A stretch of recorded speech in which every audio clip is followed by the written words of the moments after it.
शिवाय। श्री शिवाय नमस्तुभ्यं। कर्पूरगौरं करुणावतारं संसारसारं भुजगेन्द्रहारं सदा वसन्तं हृदयारविन्दे भवनं भवानी सहितं नमामि।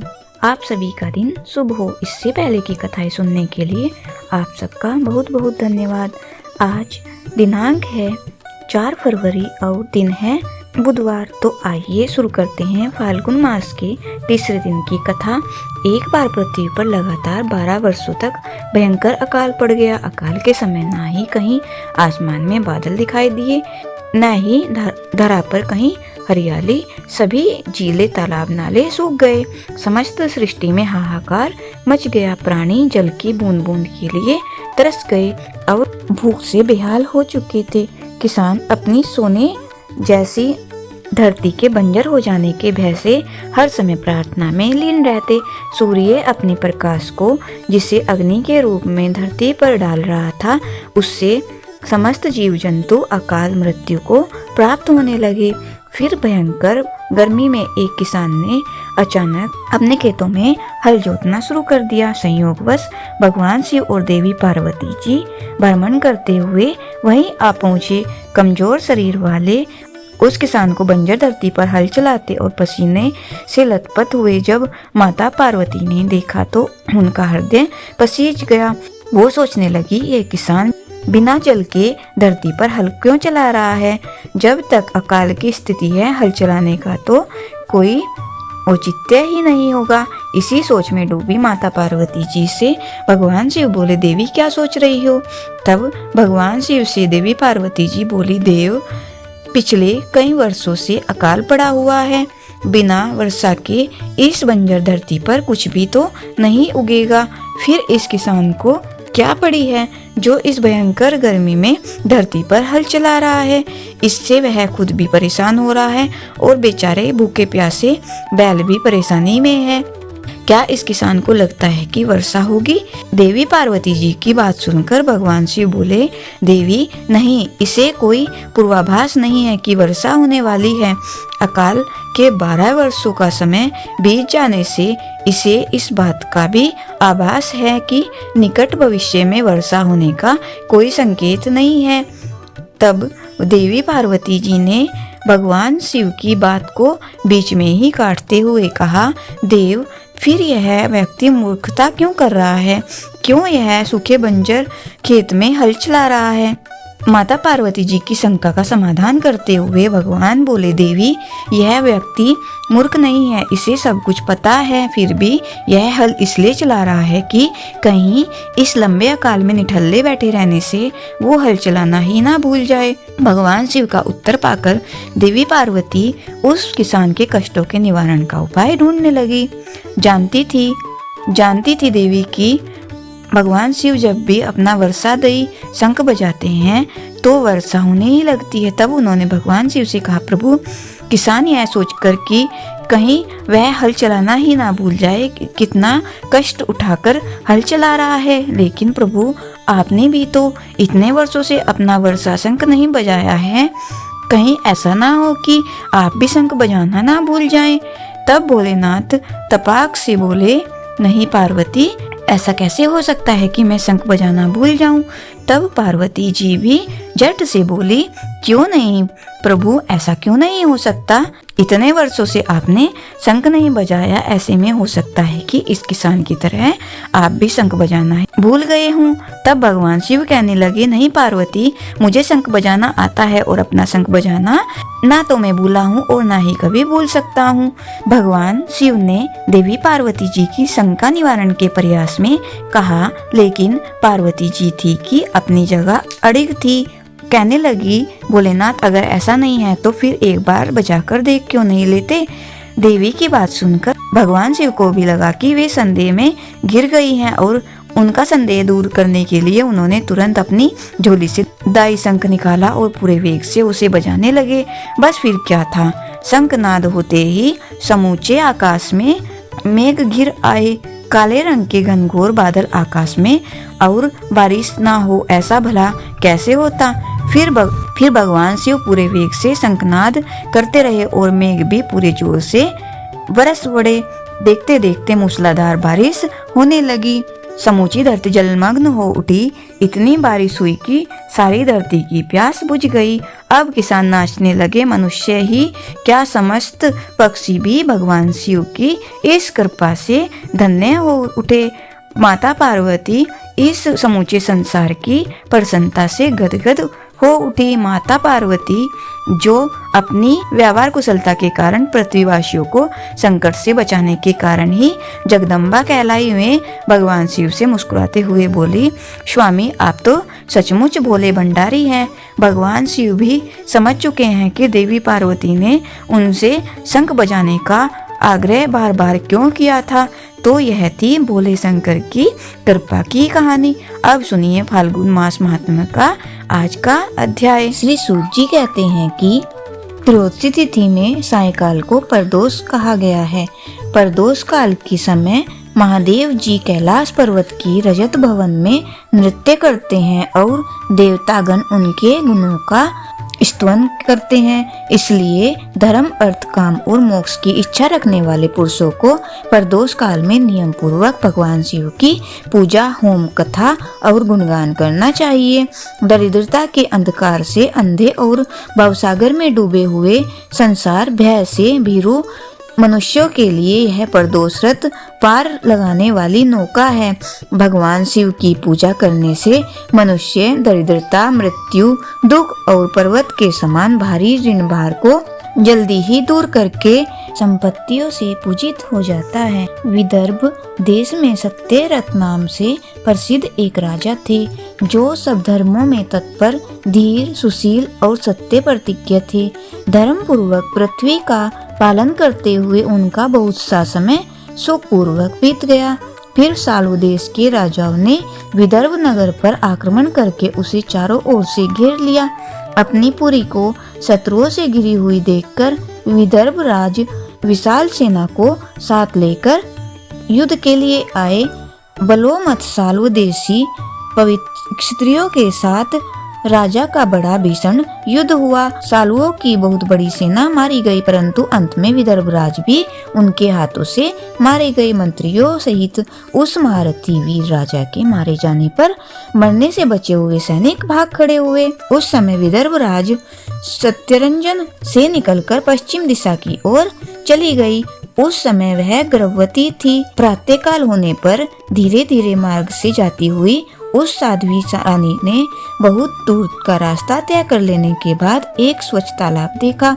वह उसके किनारे शोभा पाने वाले एक छायादार वृक्ष के नीचे बैठ गई। भाग्यवश उसी निर्जन स्थान में वृक्ष के ही नीचे पतिव्रता नारी ने उत्तम गुणों से युक्त शुभ मुहूर्त में एक पुत्र को जन्म दिया। उसके बाद अत्यंत प्यास से व्याकुल होकर वह सुंदर अंगों वाली रानी जलाशय में उतरी। इतने में ही एक बड़े भारी मगरमच्छ ने आकर उसे अपना ग्रास बना लिया।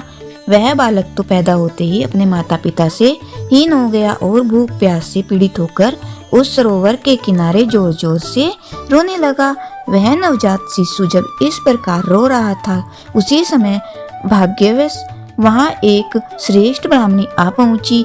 वह भी अपने 1 वर्ष के बालक को गोद में लिए हुए आई थी। ब्राह्मणी निर्धन और विधवा थी।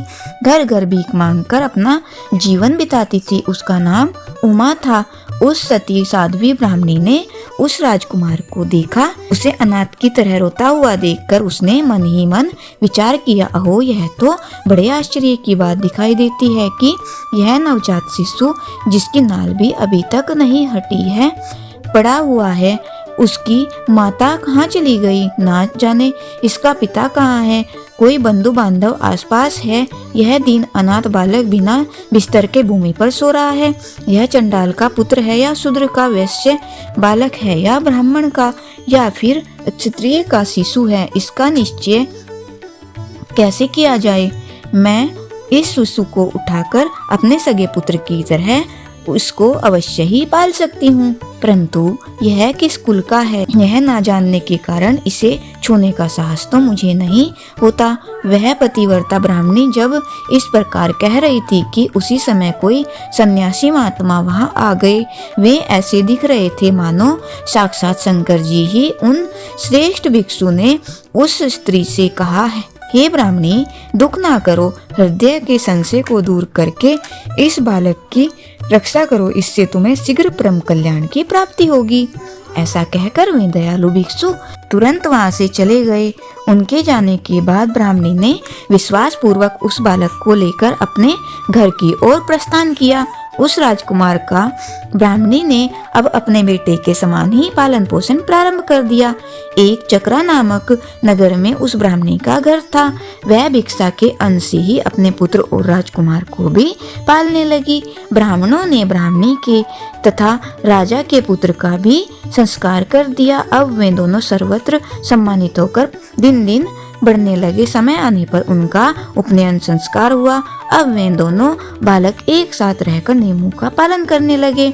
दोनों माता के साथ प्रतिदिन भिक्षा के लिए जाते थे। एक दिन वह ब्राह्मणी उन दोनों बालकों के साथ भीख मांगती हुई देवयोग से देव मंदिर में गई। वहां बड़े बूढ़े ऋषि मुनि रहा करते थे। उन दोनों बालकों को देख परम बुद्धिमान मुनि कहने लगे, अहो देव का बल बड़ा विचित्र है। कर्मों का उल्लंघन करना किसी भी जीव के लिए अत्यंत कठिन है।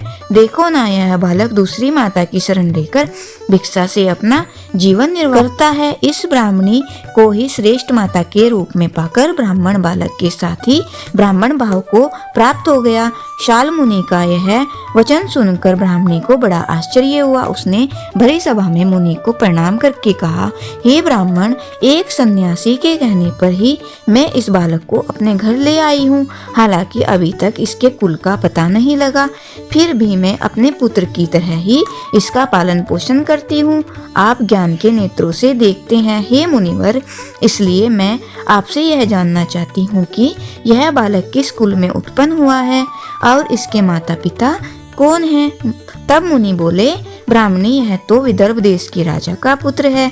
ऐसा कहकर मुनि ने उस बालक के पिता के युद्ध में मारे जाने और उसकी माता के ग्रह द्वारा अर्थात मगरमच्छ द्वारा ग्रस्त होने का सब समाचार पूर्ण रूप से बतला दिया। यह सुनकर ब्राह्मणी को और भी आश्चर्य हुआ, इसलिए उसने फिर प्रश्न किया, महामुनि, वे राजा संपूर्ण भोगों को छोड़कर युद्ध में ही क्यों मरे हैं और इस बालक को दरिद्रता कैसे प्राप्त हुई? अब दरिद्रता को पूरी तरह नष्ट करके यह पुण्य राज्य कैसे प्राप्त कर पाएगा? मेरा यह पुत्र भी भिक्षा में मिले अन्न से ही अपना जीवन निर्वाह करता है, इसलिए इसकी दरिद्रता के निवारण का भी क्या उपाय है, यह बताने की कृपा करें। तब मुनि ने कहा, इस राजकुमार के पिता विदर्भ राज पूर्व जन्म में पांड्य देश के श्रेष्ठ राजा थे। वे सभी धर्मों के ज्ञाता थे और संपूर्ण पृथ्वी का धर्म पूर्वक पालन करते थे। एक दिन प्रदोष काल में राजा भगवान शंकर का पूजन कर रहे थे और बड़ी भक्ति से त्रिलोकीनाथ महादेव जी की आराधना में लीन थे। उसी समय नगर में सब और बड़ा भारी कोलाहल मच गया। उस उत्कट शब्द को सुनकर राजा बीच में ही भगवान शंकर की पूजा छोड़कर नगर में शोभ देखने की आशंका से राज भवन से बाहर निकल गए। उसी समय राजा का महाबली मंत्री शत्रु को पकड़कर उनके समीप ले आया। वह शत्रु पांडराज का ही सामंत था। उसे देखकर राजा ने क्रोध पूर्वक उसका मस्तक कटवा दिया।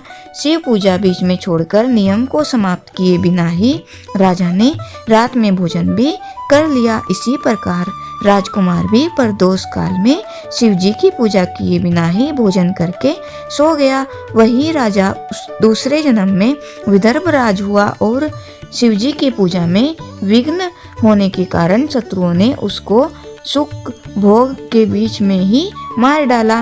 पूर्व जन्म में जो उसका पुत्र था वही इस जन्म में भी हुआ है। शिव जी की पूजा का उल्लंघन करने के कारण यह दरिद्रता को प्राप्त हुआ है। इसकी माता ने अपने पूर्व जन्म में छल से अपनी स्वतन को मार डाला था। उस महान पाप के कारण ही वह इस जन्म में ग्रह के द्वारा मारी गई। मैं सत्य कहता हूँ, परलोक में हित की बात कहता हूँ, शास्त्रों का सार और उपनिषदों का हृदय कहता हूँ। इस भयंकर आसार संसार को प्राप्त हुए जीव के लिए ईश्वर के चरणारविंद की सेवा की सार वस्तु है। जो प्रदोष काल में अनन्य चित्त होकर परमेश्वर के चरणाविंद की पूजा करते हैं, वे इसी संसार में सदा बढ़ने वाले धन धान्य, स्त्री पुत्र, सौभाग्य और संपत्ति के द्वारा सबसे बढ़कर होते हैं। हे ब्राह्मणी, यह तुम्हारा पुत्र पूर्व जन्म में उत्तम ब्राह्मण था और इसने अपनी सारी आयु केवल दान लेने में बिताई थी। यज्ञ आदि सत्कर्म कभी नहीं किए हैं, इसलिए यह इस जन्म में दरिद्रता को प्राप्त हुआ है। उस दोष का निवारण करने के लिए अब यह भगवान शंकर की शरण में जाए। श्री सूत जी कहते हैं, मुनि के इस प्रकार कहने पर साध्वी ब्राह्मणी ने उन्हें प्रणाम करके शिव पूजन की विधि का क्रम पूछा। तब मंडली मुनि बोले, दोनों पक्षों को त्रयोदशी तिथि को मनुष्य जब निराहार रहे तब सूर्यास्त से 3 घड़ी पहले स्नान करें, फिर श्वेत वस्त्र धारण करके धीर पुरुष संध्या और जब आदि नित्य क्रम को विधि पूर्वक करके मौन होकर शास्त्र विधि का पालन करते हुए भगवान शिव की पूजा प्रारंभ करें। भगवत विग्रह के आगे की भूमि को नए निकाले हुए शुद्ध जल से भली भांति लीप पोत कर सुंदर मंडल बनाएं। धोती वस्त्र आदि के द्वारा मंडल को सब ओर से घेर दे। ऊपर से चंदन आदि लगाकर फल फूल और नए अंकुर से उसे सजाए। मंडल भूमि में 5 रंगों से युक्त विचित्र कमल अंकित करके उसी पर स्थिर और उत्तम आसन बिछाकर बैठे और हृदय में भक्ति युक्त होकर पूजन की सभी सामग्री एकत्र करके फिर पवित्र भाव से शास्त्रोक्त मंत्र द्वारा देव पेट को आमंत्रित करे। इसके बाद क्रम से आत्म शुद्धि और भूत शुद्धि आदि करके 3 प्राणायाम करे। उसके बाद बिंदु युक्त बीज अक्षरा के द्वारा विधि पूर्वक मात्र का न्यास करे। फिर परादेवता का ध्यान करके मात्र का न्यास की विधि पूरी करे। फिर परम शिव का ध्यान करके पीठ के वाम भाग में गुरु को प्रणाम करे। दक्षिण भाग में गणेश जी को मस्तक झुकाए। दोनों अंशों में अर्थात कंधों और जांघों में धर्म आदि धर्म ज्ञान वैराग्य तथा ऐश्वर्य का न्यास करे। नाभि और पार्श्व भागों में अधर्म अज्ञान वैराग्य और अनश्वर आदि का न्यास करे। फिर हृदय में अनंत आदि का न्यास करके देवपीठ पर मंत्र का न्यास करे। फिर क्रम से न्यास करके हृदय में कमल की भांति भली भांति भावना करे। वह कमल 9 शक्तियों से युक्त और परम सुंदर हो। उसी कमल की कर्णिका में कोटि कोटि चंद्रमा हो। चंद्रमा के समान प्रकाशमान उमापति भगवान शिव का ध्यान करे। जिस प्रकार भगवान के 3 नेत्र हैं, मस्तक पर चंद्रमा का मुकुट शोभा पाता है। जटा जूट कुछ कुछ पीला हो गया है। उस पर रत्न जट किरीट सुशोभित है। उनके कंठ में नील चिन्ह है और अंग अंग से उदारता सूचित होती है। सर्पों के हार से उनकी बड़ी शोभा हो रही है। उनके एक हाथ में वरद और दूसरे में अभय की मुद्रा है। वे फरसा धारण करते हैं। उन्होंने नागों का कंकड़, केयूर, अंगद और मुद्रिका धारण कर रखी है। वे व्याघ्र चर्म पहने हुए हैं। रत्नम सिंहासन पर विराजमान हैं। उनके बाएं भाग में गिरिराज नंदिनी उमा देवी का चिंतन करें। इस प्रकार महादेव जी तथा गिरिजा देवी का ध्यान करके क्रम से गंध आदि से उनकी मान पूजा करें, अर्थात सारा ध्यान मन ही मन करना है। 5 वैदिक मंत्रों से गंध आदि द्वारा पूर्वोदय में पूजा करें। फिर मूल मंत्र से 3 बार हृदय में ही पुष्पांजलि दे। उसके बाद सिंहासन पर महादेव जी का पुनः पूजन प्रयास करें। पूजा के आरंभ में एकाग्रचित होकर संकल्प पढ़ें। फिर हाथ जोड़कर मन ही मन भगवान शिव का ध्यान और आह्वान करें कि हे भगवान शंकर, आप ऋण पातक, दुर्भाग्य और दरिद्रता आदि की निवृत्ति के लिए तथा संपूर्ण पापों का नाश करने वाले मुझ पर प्रसन्न होइए, नाश करने के लिए मुझ पर प्रसन्न होइए। मैं दुख और शोक की आग में जल रहा हूँ, संसार भय से पीड़ित हूँ, अनेक प्रकार के रोगों से व्याकुल और दीन हूँ। हे वृक्ष वाहन, मेरी रक्षा कीजिए। देव देवेश्वर, सबको निर्भय कर देने वाले हे महादेव जी, आप यहाँ पधारिए और मेरी की हुई इस पूजा को पार्वती जी के साथ ग्रहण कीजिए। इस प्रकार संकल्प और आह्वान करके फिर पूजा आरंभ करनी चाहिए। तत्पश्चात मनुष्य एकाग्रचित होकर रुद्र सूक्त का पाठ करते हुए वहां स्थापित किए हुए शंख के जल से और पंचामृत से महादेव जी का अभिषेक करके तरह तरह के मंत्रों से आसन आदि उपचारों को समर्पित करे। भावना द्वारा दिव्य वस्त्रों से विभूषित स्वर्ण सिंहासन की कल्पना करे और इसी पर भगवान को विराजमान करके अष्टगुण युक्त अर्घ और निवेदित करे। फिर शुद्ध जल से आचमन कराकर मधुपर्क दे। इसके बाद पुनः आचमन के लिए जल देकर मंत्रोच्चारण पूर्वक स्नान करा, यज्ञोपवीत वस्त्र और आभूषण अर्पित करे, परम पवित्र अष्टांग युक्त चंदन चढ़ाए, बिल्व, मदार, लाल कमल, धतूर, कनेर, सनई का फूल, चमेली, कुशा, अपामार्ग, तुलसी, जूही, चंपा, भटक और करवीर के फूलों में से जितनी मिल जाए उन सबको शिव उपासक भगवान पर चढ़ाए। इनके अलावा भी नाना प्रकार के सुगंधित पुष्प निवेदित करे। उसके बाद लाल चंदन से उत्पन्न धूप और निर्मल दीप समर्पित करे। उसके बाद हाथ धोकर घी, नमकीन और साग, मिठाई, पुआ, शक्कर और गुड़ के बने हुए पदार्थ और खीर का नैवेद्य भोग लगाए। मधु, दही और जल भी अर्पित करे। उस खीर का ही मंत्र द्वारा प्रज्वलित की हुई अग्नि में हवन करे। यह होम शास्त्रोक्त विधि से आचार्य के कहे अनुसार संपन्न करना चाहिए। भगवान शंकर को नैवेद्य देकर मुख शुद्धि के लिए उत्तम तांबूल अर्थात पान अर्पित करे। धूप, आरती, सुंदर छत्र, उत्तम दर्पण को वैदिक तांत्रिक मंत्रों द्वारा विधि पूर्वक समर्पित करे। अगर यह सब करने की अपने मन में शक्ति ना हो तो और अधिक धन का अभाव हो तो अपने पास जितना भी धन हो उसी के अनुसार भगवान की पूजा करे। गौरीपति भगवान शंकर भक्ति पूर्वक पुष्प मात्र से भी संतुष्ट हो जाते हैं। इसके बाद स्रोत द्वारा स्तुति करके भगवान को साष्टांग प्रणाम करें। फिर परिक्रमा करके पूजा समर्पित करने के बाद विधि पूर्वक श्री गिरजापति की प्रार्थना करें कि हे देव जगन्नाथ आपकी जय हो, सनातन शंकर आपकी जय हो, संपूर्ण देवताओं के आदिश्वर आपकी जय हो, सर्वदेव पूजित आपकी जय हो, सर्वगुणातीत आपकी जय हो, सबको वर देने वाले प्रभु आपकी जय हो, संपूर्ण विश्व के एकमात्र जानने योग्य महेश्वर आपकी जय हो, नागराज वासुकी को आभूषण के रूप में धारण करने वाले हे प्रभु आपकी जय हो, गौरीपति आपकी जय हो, चंद्राशेखर शंभु आपकी जय हो, कोटि कोटि सूर्य के समान तेजस्वी शिव आपकी जय हो, अनंत गुणों के आश्रय आपकी जय हो, भयंकर नेत्रों वाले आपकी जय हो, अचिंत निरंजन आपकी जय हो, नाथ दया सिंधु आपकी जय हो, भक्तों की पीड़ा का नाश करने वाले हे प्रभु आपकी जय हो, दस्तर स्नान सागर से अपार उतारने वाले हे परमेश्वर आपकी जय हो। महादेव मैं संसार के सुखों से पीड़ित और खिन्न हूँ, मुझ पर प्रसन्न होइए। परमेश्वर समस्त पापों के भय का अपहरण करके मेरी रक्षा कीजिए। मैं महान दरिद्र समुद्र में डूबा हुआ हूँ, बड़े बड़े पापों ने मुझे आक्रांत कर लिया है।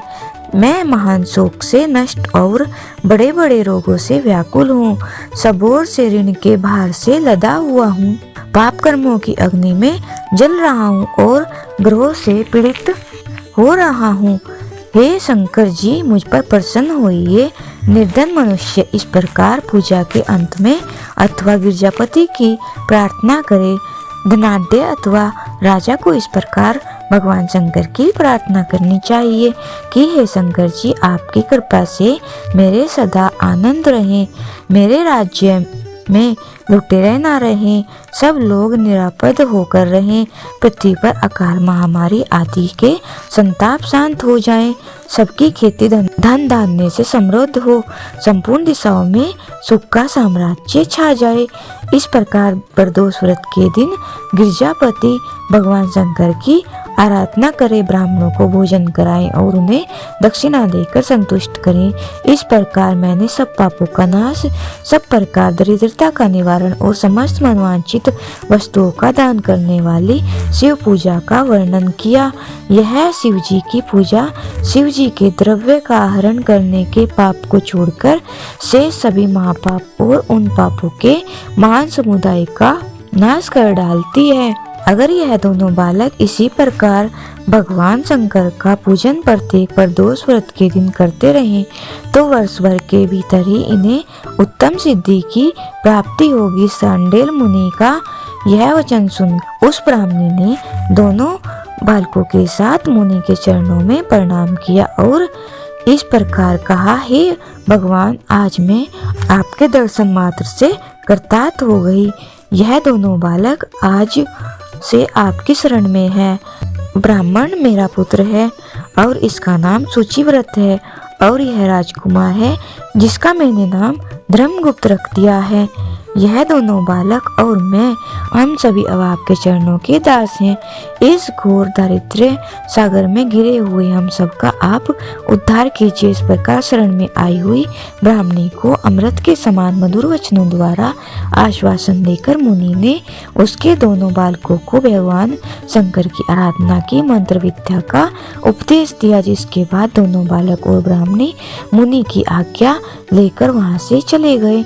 मुनिवर के उपदेशानुसार दोनों बालक प्रत्येक प्रदोष व्रत के दिन पार्वती वल्लभ शिव जी की आराधना करने लगे। इस प्रकार से पूजा करते हुए द्विज कुमार और राजकुमार के 4 महीने सुखपूर्वक बीत गए। एक दिन द्विज कुमार अर्थात वह ब्राह्मणी का पुत्र राजकुमार को साथ लिए बिना ही नदी के तट पर स्नान करने के लिए गया। वहाँ मौज से देर तक इधर उधर घूमता रहा। वहाँ झरने के जल के आघात से खाई की भूमि कट जाने से उसमें गड़ा हुआ भारी खजाने का कलश चमक रहा था, जिस पर ब्राह्मण कुमार की दृष्टि पड़ी। उसे देखकर वह सहसा हर्ष और कौतूहल में भरकर उसके पास गया। उसे देवता की कृपा से प्राप्त हुआ मानकर सिर पर लेकर घर को चल दिया और घर के भीतर उस घड़े को रखकर अपनी माँ से कहने लगा, माँ, यह भगवान शंकर का प्रसाद तो देखो, जिन्होंने दया करके घड़े के रूप में खजाना दिखला दिया। तब उस पतिव्रता ब्राह्मणी ने राजकुमार को भी बुलाकर कहा, पुत्रों, इस खजाने के घड़े को तुम दोनों आपस में बराबर बांट लो। माता की बात सुनकर ब्राह्मण के पुत्र को प्रसन्नता हुई, किंतु राजकुमार उनसे कहने लगा कि माँ, यह तुम्हारे ही पुत्र के पुण्य से प्राप्त हुआ है, इसलिए मैं इस खजाने को बांटकर नहीं लेना चाहता हूँ। अपने पुण्य से प्राप्त हुए खजाने को यह स्वयं ही उपभोग करे। वे दयालु भगवान शंकर तो मुझ पर भी कृपा करेंगे। इस प्रकार प्रसन्नता पूर्वक भगवान शंकर की पूजा करते हुए उन दोनों कुमारों का उसी घर में 1 वर्ष बीत गया। एक दिन वह राजकुमार उस ब्राह्मण कुमार के साथ वसंत ऋतु में वन में भ्रमण करने के लिए गया। कुछ दूर जाने पर उन्होंने सैकड़ों गंधर्व कन्याओं को परस्पर क्रीड़ा करते हुए देखा। उन्हें देखकर ब्राह्मण कुमार ने दूर से ही राजकुमार से कहा, यहाँ से आगे जाना उचित नहीं है, क्योंकि उधर स्त्रियां विहार कर रही हैं। स्वच्छ अंतःकरण वाले विद्वान पुरुष स्त्रियों के समीप त्याग देते हैं और यह रमणियां छल करने वाली तथा वाणी द्वारा अनुनय विनय करने में कुशल यह पुरुषों को अपनी दृष्टि मात्र से ही मोहित कर लेती हैं। इसलिए अपने धर्म में तत्पर ब्रह्मचारी कभी भी स्त्रियों के पास जाकर उनसे वार्तालाप न करे। ऐसा कहकर ब्राह्मण कुमार तो लौट पड़ा और दूर जाकर खड़ा हो गया, किंतु राजकुमार अकेला ही निर्भय होकर स्त्रियों की उस क्रीड़ा स्थली की ओर चला गया। उन गंधर्व कन्याओं में से एक ने राजकुमार को आते देखकर मन ही मन कुछ विचार किया और अपनी सखियों से बोली, सहेलियों, यहाँ से थोड़ी ही दूर पर एक उत्तम वन है, जहाँ विचित्र चंपा, अशोक, पुन्ना और वकल आदि वृक्ष खिले हुए हैं। वहाँ जाकर तुम सब लोग फूल तोड़ो, तब तक मैं यहीं बैठी हुई हूँ। तुम फूलों को इकट्ठा करके पुनः यहाँ आ जाना। उसके इस प्रकार आदेश देने पर सखियां तो वन के भीतर चली गई और वह गंधर्व कन्या राजकुमार पर नजर लगाए वहीं खड़ी रही। उसे देखकर राजकुमार कामदेव के बाणों से पीड़ित हो गया। गंधर्व कन्या ने अपने पास आए हुए राजकुमार को बैठने के लिए कोमल पल्लवों का आसन दिया और पूछा, हे कमल नयन, तुम कौन हो, किस देश से यहाँ आए हो और किसके पुत्र हो? इस प्रकार पूछने पर राजकुमार ने अपना पूरा परिचय बतलाया कि मैं विदर्भ राज का पुत्र हूँ। मेरे माता पिता बचपन में ही मर गए हैं। शत्रुओं ने मेरे राज्य पर अधिकार जमा लिया है और मैं दूसरों के राज्य में गुजारा कर रहा हूँ। यह सारी बातें बताकर राजकुमार ने उस गंधर्व कन्या से पूछा, सुंदरी, तुम कौन हो, यह तुम्हारा क्या कार्य है और तुम किसकी पुत्री हो? उनके इस प्रकार पूछने पर कन्या कहने लगी, महाराज कुमार, एक दर्वित नामक गंधर्व है जो समस्त गंध कुल के अगुआ माने जाते हैं।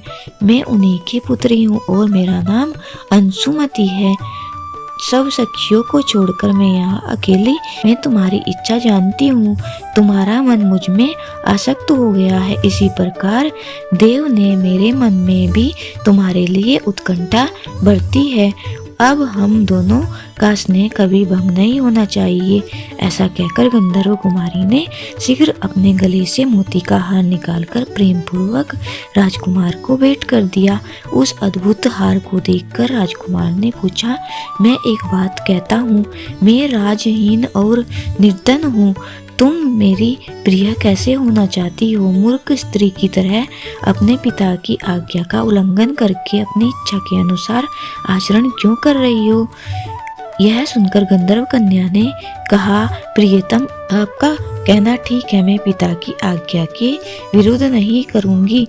आप इस समय घर को पधारिए और परसों प्रातःकाल पुनः यही दर्शन दीजिए। आपसे कुछ हमारा कार्य है। ऐसा कहकर वह गंधर्व कन्या अपनी सखियों के आ जाने से उनके साथ चली गई और राजकुमार भी हर्षपूर्वक ब्राह्मण कुमार के पास लौट आया। उसने ब्राह्मण कुमार से सारी बात बताई और उसके साथ घर को प्रस्थान किया। घर पहुंचकर पतिव्रता ब्राह्मणी को भी यह शुभ समाचार सुनाकर राजकुमार ने प्रसन्न किया और पूर्व निश्चित समय आने पर वह पुनः द्विज पुत्र के साथ उसी स्थान पर पहुंचकर राजकुमार ने देखा गंधर्व राज और उसकी कन्या दोनों वहां उपस्थित हैं। गंधर्व राज ने वहां आए हुए दोनों कुमारों का अभिनंदन किया और आसन पर बिठाकर राजकुमार से कहा, हे विदर्भ राजकुमार, मैं कल कैलाश पर्वत पर गया था। वहाँ मैंने पार्वती जी के साथ महादेव जी के दर्शन किए। देवेश्वर भगवान शिव करुणा रूपी अमृत के सागर हैं। उन्होंने मुझे बुलाकर सब देवताओं के समीप इस प्रकार कहा कि पृथ्वी तल पर धर्मगुप्त नाम से प्रसिद्ध एक राजकुमार है जो इस समय किंचन है। उसका राज्य छिन गया है। शत्रुओं ने उसके देश को अपने अधिकार में कर लिया है। अब यह बालक अपने गुरु की आज्ञा से सदा मेरी आराधना में लीन रहता है। उसी के प्रभाव से आज उसके समस्त पितर मेरे स्वरूप को प्राप्त हो गए हैं। गंधर्व श्रेष्ठ, तुम भी उस राजकुमार की सहायता करो। अब वह शत्रुओं को मारकर अपने राज्य सिंहासन पर आसीन हो जाएगा। महादेव जी के इस प्रकार आज्ञा देने पर मैं अपने घर को आया। यहाँ मेरी इस कन्या ने भी तुम्हारे लिए बहुत प्रार्थना की। सब परम दयालु भगवान शंकर जी की प्रेरणा से ही हो रहा है। ऐसा समझकर मैं इस कन्या को यहाँ साथ लेकर आया हूँ। अतः अपनी पुत्री अंशुम को मैं तुम्हें पत्नी रूप में देता हूँ और भगवान शिव जी की आज्ञा से शत्रुओं को मारकर तुम्हें तुम्हारे राज्य पर भी बिठाऊं। अपने उस नगर में तुम अपनी इस धर्म पत्नी के साथ 10,000 वर्षों तक मनोवांछित सुख भोग कर अंत में भगवान शिव के लोक में जाओगे। वहां भी मेरी यह कन्या तुम्हारी ही सेवा में प्रस्तुत रहेगी। इस प्रकार कहकर गंधर्व राज ने उसी वन में राजकुमार के साथ अपनी पुत्री का विवाह कर दिया और उपहास में परम उज्जवल रत्न भार भेंट किए। चंद्रमा के समान चमकीली चूड़ामणि तथा दमकते हुए मोतियों के मनोहर हार दिए। दिव्य आभूषण वस्त्र स्वर्ण के बने हुए बहुत से समान 10,000 हाथी, 1,00,000 नीले घोड़े और हजारों सोने के बड़े बड़े रथ प्रदान किए। अंत में एक दिव्य रथ इंद्र के धनुष के समान विशाल धनुष, सहस्त्र अस्त्र शस्त्र, अक्षय बाणों से भरे हुए 2 तरकस अभेद स्वर्णमयी शक्ति समर्पित की। अपनी पुत्री की सेवा के लिए गंधर्व राज ने प्रसन्न चित्त होकर 5,000 दासियां दी। इतना ही नहीं, राजकुमार की सहायता के लिए उन्होंने अत्यंत उग्र गंधर्व की चतुरंगी सेना भी भेंट की। इस प्रकार परम उत्तम संपत्ति को पाकर राजकुमार अपनी मनवांछित पत्नी के साथ बहुत प्रसन्न हुए। पुत्री का विवाह कराकर गंधर्व राज स्वर्गलोक में चले गए और धर्मगुप्त विवाह के अनंतर गंधर्व की सेना के साथ अपने नगर को गए। वहां उन्होंने शत्रुओं का संहार करके राजधानी में प्रवेश किया। तत्पश्चात श्रेष्ठ ब्राह्मणों और मंत्रियों ने मिलकर राजकुमार का अभिषेक किया। वे रतन सिंहासन पर आरूढ़ होकर अकट राज्य का उपभोग करने लगे। जिस ब्राह्मण पत्नी ने उनका अपने पुत्र की तरह पालन किया था, वही उनकी माता हुई। वह ब्राह्मण कुमार भी उनका भाई हुआ और गंधर्व राजपुत्री अंशुमन महारानी के पद पर प्रतिष्ठित हुई। भगवान शंकर की आराधना करके धर्मगुप्त विदर्भ देश के राजा हो गए। इसी प्रकार दूसरे लोग भी प्रदोष व्रत के दिन गिरजापति की आराधना करके मनोवांछित मनोकामनाओं को प्राप्त कर लेते हैं और अंत में मृत्यु लोक को प्राप्त होने पर परम गति को प्राप्त होते हैं। श्री सूत जी कहते हैं, जो प्रदोष व्रत के दिन परम अद्भुत पुण्य महात्म को उस व्रत के दिन शिव पूजन के पश्चात एकाग्र चित्त होकर सुनता है अथवा पढ़ता है, उसे 100 जन्मों तक कभी भी दरिद्रता नहीं होती और अंत में वह ज्ञान के ऐश्वर्य से युक्त होकर भगवान शंकर के परम धाम को प्राप्त होता है। जय भोलेनाथ। आज के अध्याय में बस इतना ही। इसके आगे का वृतांत आप सभी अगले अध्याय में सुनिएगा। बोलिए शिव शंकर भगवान की जय।